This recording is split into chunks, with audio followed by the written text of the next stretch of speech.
Un nombre de plus en plus important de gens se réveillent et apprennent que 99% de la population de la Terre est contrôlée par une élite d'1%. Mais saviez-vous qu'une famille, les Rothschild, règne sur tout, même sur cette élite de 1%?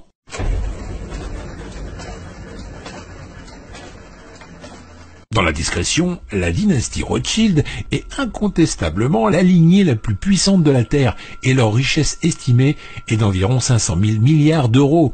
Oui, 500 000 milliards d'euros. Selon les experts, les Rothschild détiendraient en fait 500 trillions, soit 500 millions de milliards d'euros. Waouh! Eh bien, sachez que si les Rothschild distribuaient leur argent à chaque être humain, sur Terre, cela ferait plus de 100 000 euros par habitant. Sympa, non? Tout cet argent provient des banques détenues et contrôlées par la dynastie Rothschild, et la liste de ces banques centrales se compte en centaines. Je vous en cite les plus connues. Allez, c'est parti. Il y a la Banque d'Algérie, la Banque centrale d'Argentine, la Banque nationale de Belgique, la Banque centrale du Brésil, la Banque du Canada, la Banque populaire de Chine, la Banque nationale du Danemark, la Banque de France, la Banque d'Israël, la Banque du Japon, la Banque du Maroc et la Réserve fédérale des États-Unis. Et oui, la liste est très longue, n'est-ce pas? En l'an 2000, la dynastie Rothschild contrôle toutes les banques, sauf 7 banques centrales de ces pays. L'Afghanistan, l'Irak, le Soudan, la Libye, Cuba, la Corée du Nord et l'Iran. C'est pas une coïncidence si ces 7 pays ont connu des perturbations et des guerres dans leur pays. Par exemple, en 2001, les États-Unis envahissent l'Afghanistan. En 2003, les États-Unis envahissent l'Irak. En envahissant ces deux pays, les Rothschild ont réussi à poser leurs mains sur la plus grosse banque du Moyen-Orient, qui est la Banque d'Irak. En 2006, seulement 5 pays avaient des banques centrales, qui n'étaient pas du tout contrôlées par les Rothschild. Ces pays sont le Soudan, la Libye, Cuba, la Corée du Nord et puis l'Iran. En 2011, le régime de Kadhafi est tombé. Ça, on le savait aussi. Et il a laissé la Libye à la main de qui?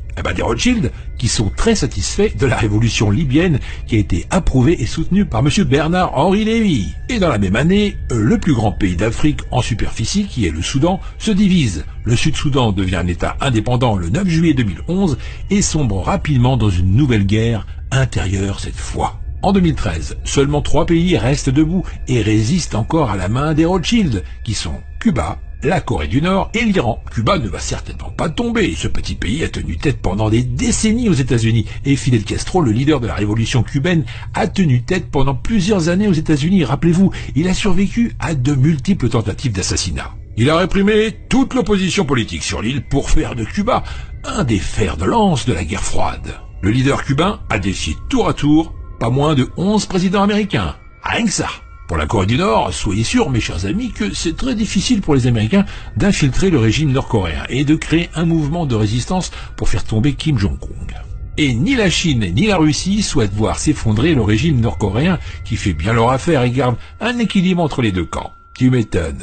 En ce qui concerne l'Iran, vous le savez très bien, l'Iran est armé jusqu'aux dents. Et c'est pas dans un futur proche que l'Iran tombera, surtout avec un PIB estimé à 412,2 milliards de dollars en 2016.